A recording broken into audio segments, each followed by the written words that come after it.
बिस्मिल्लाहिर्रहमानिर्रहीम, अस्सलाम वालेकुम। होपफुली व्यूअर्स आप सब लोग बखैरियत होंगे। तो आज ये एक सीक्रेट करी मसाला लेके मैं आपकी खिदमत में हाजिर हूँ। ये एक मेरी बहुत प्यारी सी एक फ्रेंड है सादिया। ये उनकी फैमिली रेसिपी है जो उन्होंने शेयर की मेरे साथ, तो मैंने कहा मैं अपने व्यूअर्स के साथ शेयर करती हूँ। तो चलें जल्दी से चल के देखते हैं कि ये मसाला कैसे बनेगा।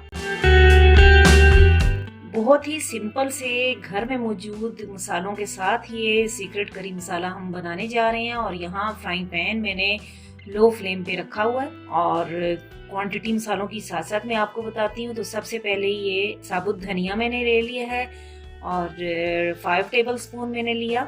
उसके बाद ये सौंफ है, ये भी 5 टेबल स्पून ले लिए। और ये सफेद जीरा है, ये भी मैंने उसी क्वांटिटी में 5 टेबल स्पून ले लिया है। फिर उसके बाद यहाँ 1 टेबल स्पून साबुत काली मिर्च डालेंगे। और फिर यहाँ सुर्ख वाली गोल मिर्च जो है वो मैंने ले लिए 7 से 8 अदद, ये डाल देते हैं। असल में मैं तो ये इकट्ठा इस तरह से बना के और पीस के रख लेती हूँ और ये काफी टाइम चल जाता है। तो आप क्वांटिटी कम ज्यादा कर सकते हैं जिस तरह से आप चाहें। तो यहाँ पे हम लो फ्लेम पे इसको ड्राई रोस्ट करेंगे।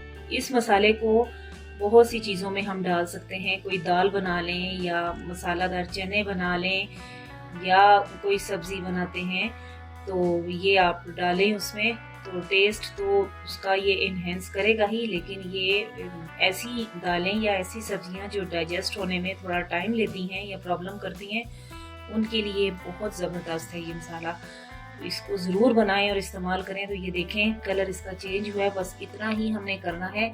जब हल्की हल्की खुशबू आना शुरू हो जाए मसालों की और हल्का सा कलर चेंज हो जाए तो बस हमने फ्लेम बंद कर देना है और फिर इसको हम ठंडा कर लेंगे।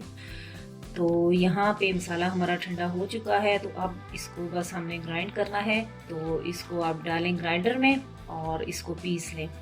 और ये देखें ज़बरदस्त सा ये हमारा सीक्रेट करी मसाला रेडी है। सीक्रेट इसलिए कह रही हूँ कि जब भी आप इसे किसी दाल वगैरह में बना के आप किसी को सर्व करेंगे ना, तो लाजमी आपसे पूछा जाएगा कि इतनी मज़े की ये दाल या सब्ज़ी आपने बनाई, इसमें आपने क्या डाला है। तो ये उस वक्त आप अपना ये मसाला शेयर कर सकते हैं। तो ये ज़बरदस्त सा मसाला रेडी है और अभी इसकी इतनी अच्छी खुशबू आ रही है। और इसको महफूज अब किस तरह से करना है कि एक खुश्क एयर टाइट जार ले लेंगे और उसमें इसको शिफ्ट करके और इसको आप रख लें।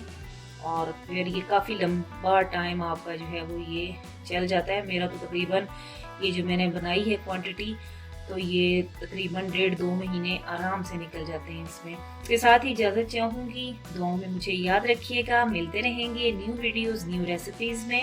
ओके, अल्लाह हाफिज़। Thank you so much.